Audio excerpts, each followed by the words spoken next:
우리 그리스도인의 성공은 믿지 않는 사람들의 성공과는 다릅니다. 그리스도인들이 세우는 뜻이 세상 사람들이 세우는 뜻과 다르기 때문입니다. 세상 사람들은 자기의 소원, 자신의 욕망에 따라 그 뜻을 세워갑니다. 반면에 그리스도인들은 하나님의 소원, 하나님 명령에 따라 그 뜻을 세워가기 때문입니다. 그래서 그리스도인들은 그 뜻을 이루어가는 과정 속에 하나님께 영광을 돌리게 됩니다. 성공했다고 하는 사람들마다 나름대로 그 비결이 있다고 말합니다. 다니엘도 성공적인 삶을 산 믿음의 인물이기에 그만의 그 비결이 있을 수 있습니다. 다니엘이 말하는 그 승리 방정식, 성공 방정식을 함께 좀 살펴보고 싶습니다. 이것이 그리스도인의 승리 방정식이 될 수 있습니다. 성공 방정식을 풀기 위해서 먼저 주 안에서 확고한 방향을 정해야 합니다. 우린 그리스도인입니다. 그리스도인 살아가는 우리 삶의 아주 분명한 방향은 여호와 하나님이 하나님 되심을 믿는 그 믿음인데, 다니엘은 이 사실에 누구보다도 확신에 차서 아주 분명하게 자기 고백을 하고 살았습니다. 하나님 뜻을 누구보다도 잘 이해했습니다. 심지어 남들이 꾼 꿈을 하나님 뜻 안에서 아주 정확하게 해석해 주기도 했습니다. 아무도 해석하지 못했던 바빌론의 느부갓네살 왕의 꿈과 벨사살 왕이 보았던 벽에 써진 그 글씨의 그 뜻도 해석해 주었습니다. 46절, 47절 말씀, 오늘 본문 그 구절을 제가 읽습니다. 이에 느부갓네살이 엎드려 다니엘에게 절하고 명하여 예물과 향품을 그에게 주라 하니라. 왕이 대답하여 다니엘에게 이르되, 너희 하나님은 참으로 모든 신들의 신이시요 모든 왕의 주제시로다. 내가 능히 이 은밀한 것을 나타내었으니 내 하나님은 또 은밀한 것을 나타내시는 이시로다. 아멘. 이 짧은 구절은 천지가 계백할 만한 그 내용을 담고 있습니다. 이 구절을 보면요, 대바벨론 제국의 왕이 포로로 끌려온 이방 청년 앞에 엎드려 절했다는 겁니다. 여러분, 절대 권력자는요, 절대 군주는 누구에게 머리를 숙이지 않습니다. 근데 그 당시 초강대국, 유일한 강대국이라 할 수 있는 대바빌론 제국의 왕이 이방에서 포로로 잡아온 그 청년 앞에 머리를 숙였을 뿐만 아니라 엎드려 절했다라고 말씀하고 있습니다. 근데 그 현장은요, 왕과 다니엘이 1대1로 만난 자리 아닙니다. 신하들이 다 지켜보고 있는 그 자리입니다. 신하들이 얼마나 놀라고 충격을 받았겠습니까? 이게 꿈인가 현실인가 생각될 정도 아니었겠습니까? 그런데다가 느부갓네살 왕이 이 다니엘 앞에서 자신의 신을 무시하는 거예요. 자신의 신은 참신이 아니고 다니엘의 신이 참신이다라고 말하기까지 했습니다. 정말 그들 앞에 믿어지지 않는 그 현장이 지금 펼쳐진 겁니다. 무슨 말씀이신가? 다니엘의 삶은 기승전결 하나님입니다. 그래서 이 바벨론 왕이 이미 다른 지혜자들, 그러니까 다니엘처럼 꿈을 해몽해 줄 수 있는 지혜자들은 다 죽여라라고 명을 내렸는데요, 바로 그 왕 앞에서 전혀 떨림도 없이 두려움도 없이 왕의 꿈을 해석해 주고 있는 거거든요. 다니엘은 오직 여호와 하나님을 믿는 믿음 안에서 자기 인생의 방향을 확고하게 정했습니다. 하나님만이 자신의 삶의 모든 것이라는 거예요. 성공과 관련된 이런 얘기가 있습니다. 한 청년이 왕을 찾아가서 왕을 졸랐습니다. 좀 성공하고 싶은데 그 비결 좀 가르쳐 주세요. 왕이 청년에게 잔에 포도주를 부어서 건네주면서 이것 들고 시내를 한 바퀴 돌고 오면 내가 성공 비결을 가르쳐 주겠다. 그런데 단 한 가지 조건이 있다. 만약에 이 포도주 잔을 엎지르면 내 목을 베리라. 이 청년이 포도주 잔을 들고서 시내를 한 바퀴 돌아왔습니다. 그리고 왕 앞에 섰습니다. 왕이 묻습니다. 시내를 돌며 무엇을 보았느냐? 거리에 거지와 장사꾼들을 보았느냐? 술집에서 울려 퍼지는 노래를 들었느냐? 청년이 대답합니다. 아무것도 보지 못했고 아무것도 듣지 못했습니다. 그래, 그대로 하면 너 인생에서 성공할 수 있다 라고 왕이 말했습니다. 인생의 방향을 확실하게 정하고 그 방향을 표대 삼아 나가면 세상에서 어떤 유혹 미혹을 하더라도 그것 관심 받게 그러는 거예요. 자신을 비난하는 소리도 그거 들리지 않는다는 거예요. 여러분, 그리스도인 살아온 우리는요, 이미 우리의 삶의 방향을 정한 사람입니다. 우리는 여호와 하나님이 하나님 되심을 믿고 고백한 사람입니다.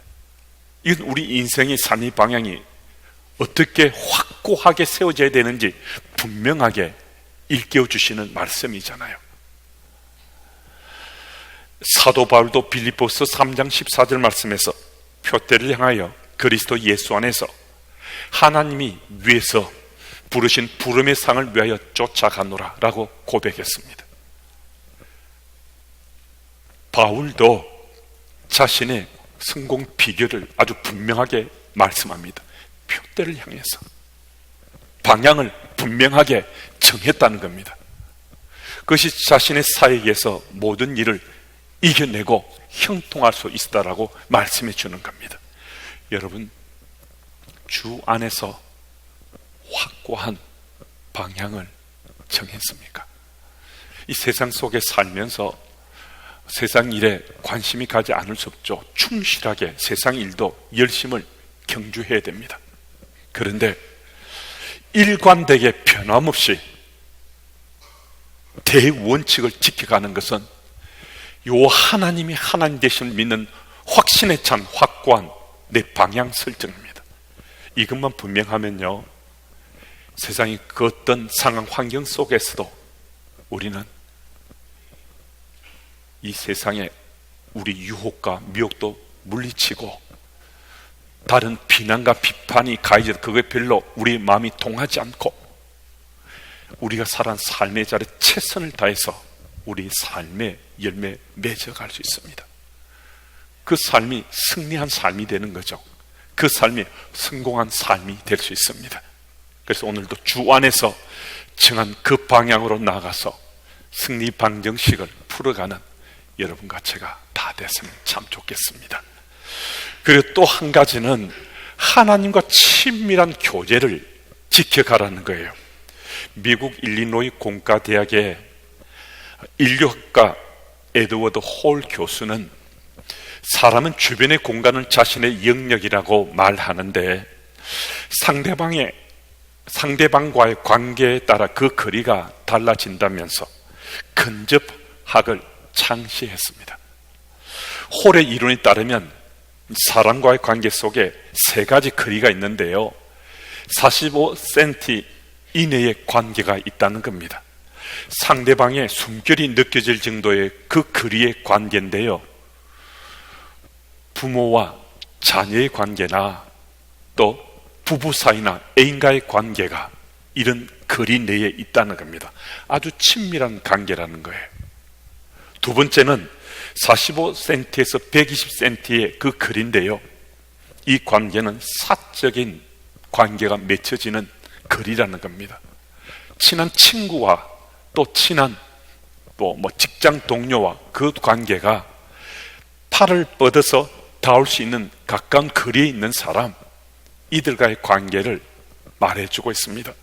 세 번째는 120cm에서 360cm까지의 그 거리의 관계라는 겁니다. 목소리를 아주 분명하게 소리내어서 미칠 수 있는, 얘기를 나눌 수 있는 그런 거리의 관계에 있는 사람들, 업무적인 일, 또 공적인 일을 우리가 맡아서 감당할 때 맺는 그 관계 속의 그 거리라는 겁니다. 여러분, 하나님과 우리 관계는 어느 정도 거리입니까? 우리가 45cm 이내의 친밀한 우리 거리라면요, 오늘 우리는 다니엘처럼 기도의 사람이 될 수 있습니다. 다니엘 6장 10절 말씀을 보면요, 다니엘이 이 조서에 왕의 도장이 찍힌 것을 알고도 자기 집에 돌아가서는 윗방에 올라가 예루살렘으로 향한 창문을 열고 전에 하던 대로 하루 3번씩 무릎을 꿇고 기도하며 그의 하나님께 감사하였더라 라고 말씀하고 있습니다.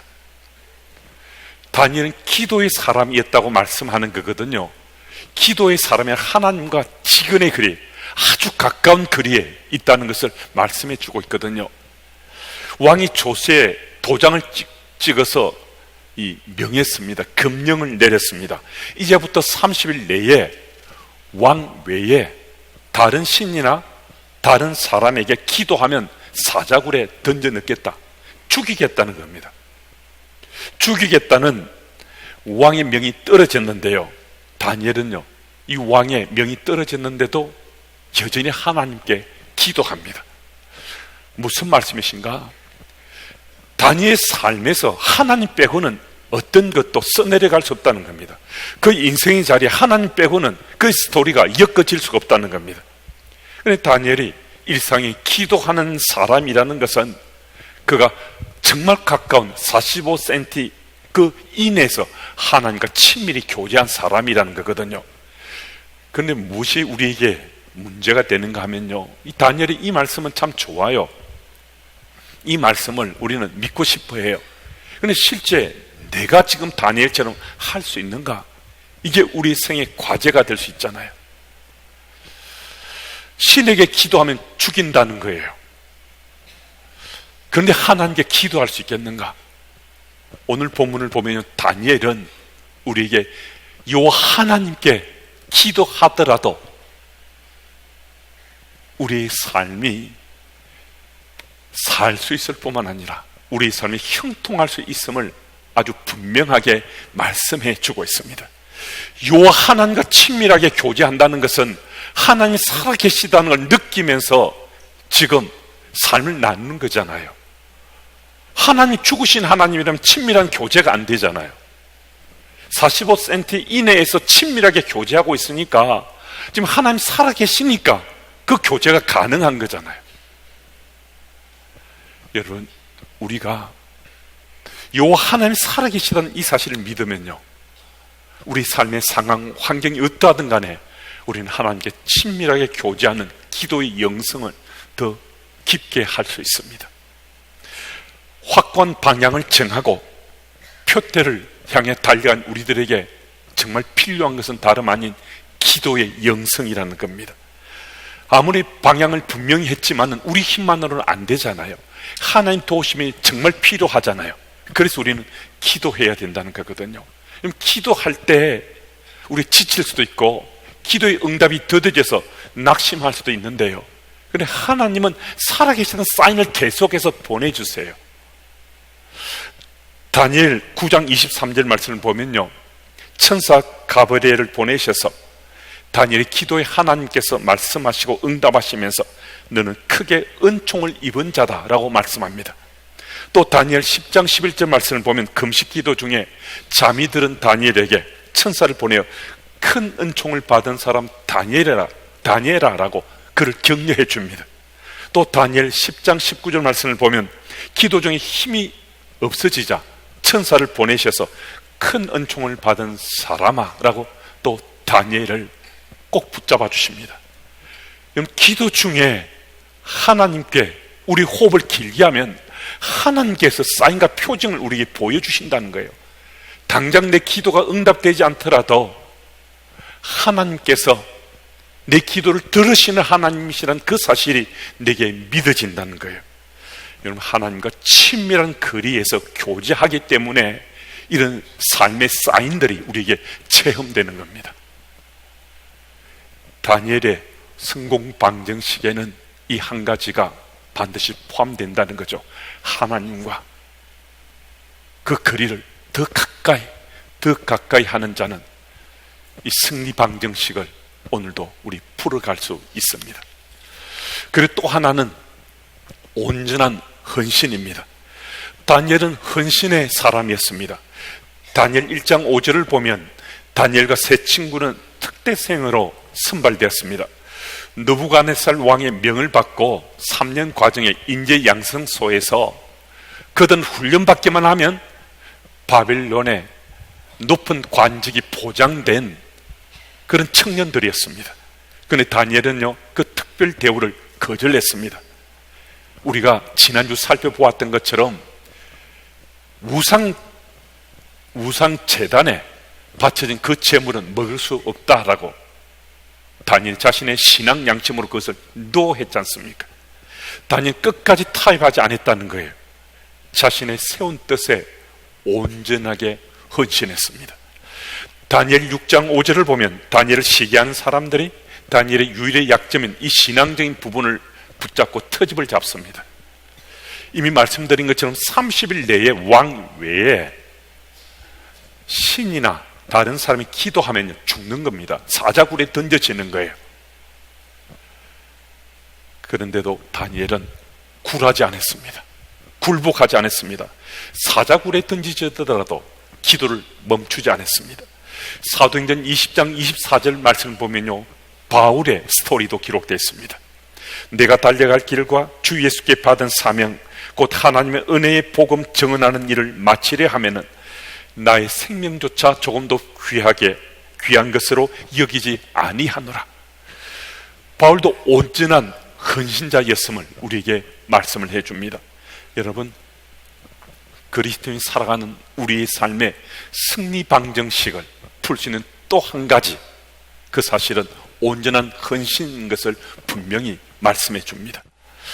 오늘은 비전 출입 파송식을 갖는 날입니다. 그래서 우리의 동시대를 살아가고 있는 한 선교사님의 시를 읽어드리고 말씀을 마무리하고자 합니다.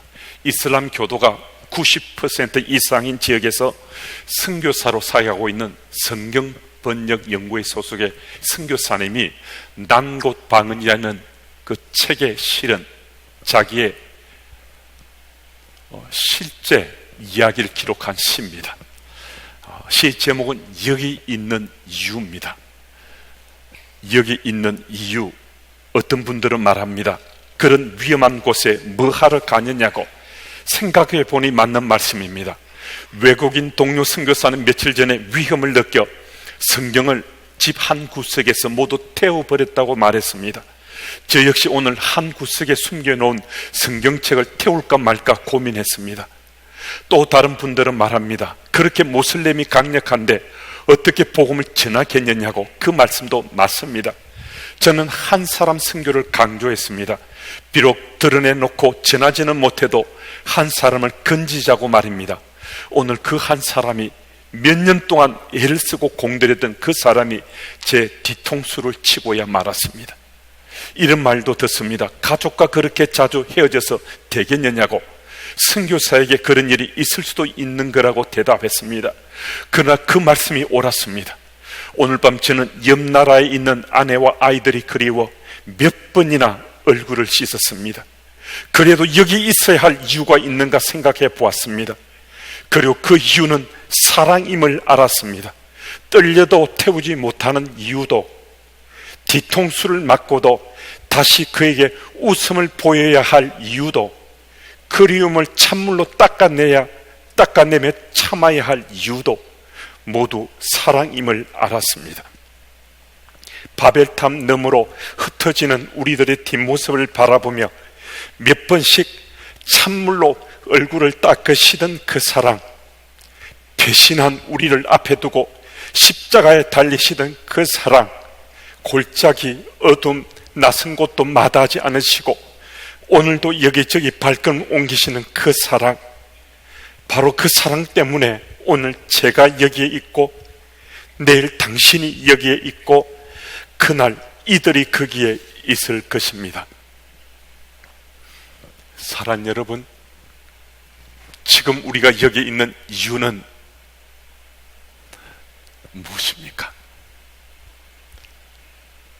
우리가 오늘 여기 있는 이유는 과연 어떤 것입니까?